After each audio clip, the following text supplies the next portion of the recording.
I have heard the phrase, the bay starts here, and I would have to agree. Never really put it into perspective quite like going down to Tangier Island.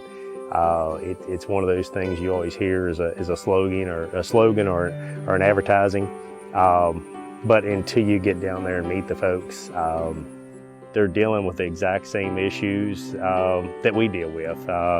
Labor, regulations, permits, the economy. I started back in school with a handful of cows and had a ball with them. A lot of times when folks might be, classmates may have been at a party on a weekend, I was just happy to be knee-high in cow manure shoveling out the barn. It's just something you really got to enjoy, and I still do. It's peaceful to hop on a tractor and go mow 20, 30 acres of hay. I don't know, that's the best thinking time a man could ever get in. There's good days, there's bad days. When you enjoy what you're doing, the good definitely always outweighs the bad.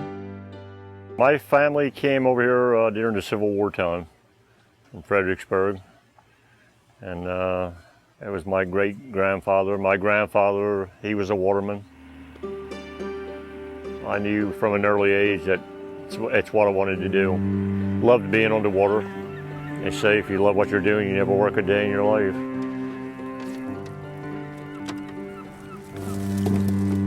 Of course, then you have your days when it's very windy, rough weather.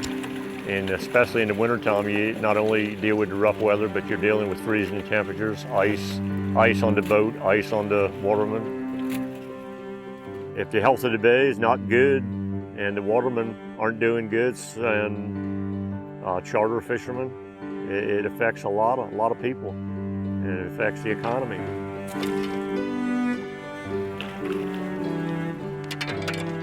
I have kids in college, and to put food on the table and keep everybody fed and put my kids through college, I need to catch quite a few crabs and oysters. And so far, it's working out.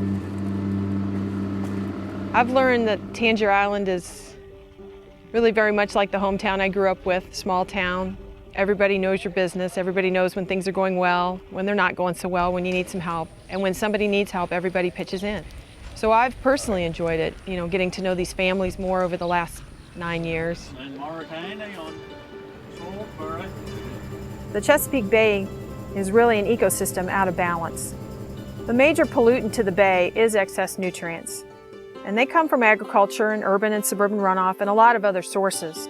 The excess nutrients fuel the growth of algae blooms that then block the sunlight that's needed for the underwater grasses to grow. And when the algae dies, the natural process of decomposition sucks up all the oxygen that the critters need to live.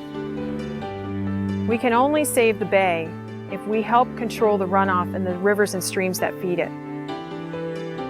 Farmers are often disconnected from the bay because they live hundreds of miles away. So our real challenge was, how do we get farmers in the upper watershed to care more about the bay and possibly change their practices on their own farms?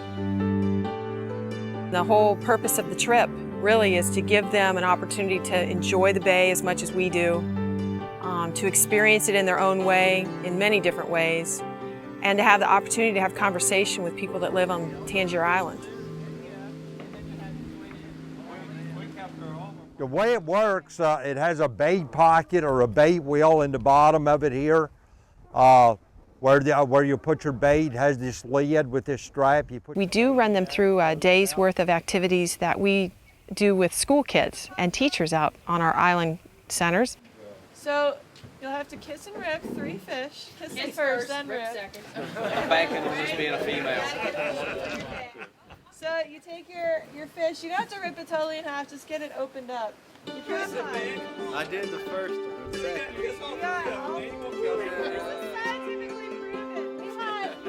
And they may only set 1 or 2 pots where the watermen here might be setting 400 and 500 pots every day.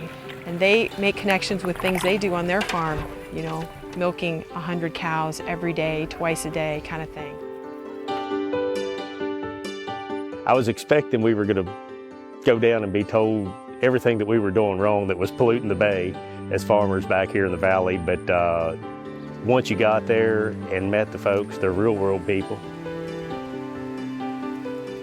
It becomes very, very clear very quickly on the trip that the watermen are very much like the farmers.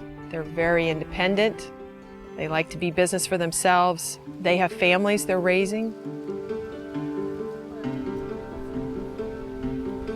It was a very good trip.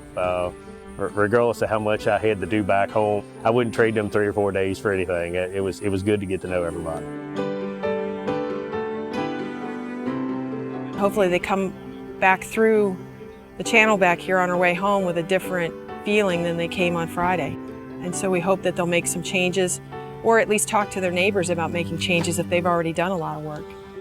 Thanks for everything, Captain. Oh, you're certainly welcome. Be the back, sis. Yeah, you take care. Yeah. Have a safe trip, man. Any environmental practice that you may do to clean the water up, I think has to make you feel good. You know you're doing the right thing for yourself, but it makes a big difference when you get down to the bay and get to see those watermen and know that you're making a difference in their life as well. Initially in '96, we did fence all the cattle back away from Smith Creek. Since then, we've cut down on heavy traffic areas, mainly by putting water centrally located in the fields and in fields where cattle didn't have to track. That has helped greatly. Through NRCS programs, I reckon we've installed a couple automatic waters. We've installed some cross fencing, pipeline, which was a great help. Some of those things would have not been possible without the help of Chesapeake Bay and NRCS. By doing these best management practices, my cattle are drinking cleaner water. The health is definitely better on them. At the same time, I think we're keeping more nutrients here on the farm and getting the benefit of them.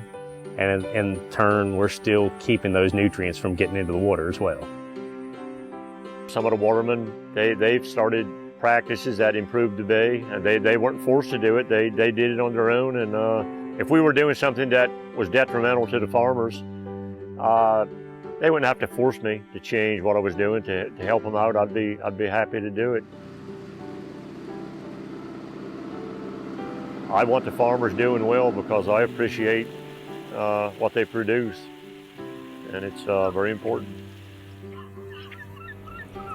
We've made a lot of progress cleaning up our streams and rivers in the bay over the years, and we're actually about halfway there. The Chesapeake Bay Clean Water Blueprint is a plan that's going to help restore the bay. If we can follow that plan, we can save the bay and have clean water not only for the farms, but our watermen, our children, and our grandchildren. If we can work together, each of us can make a difference.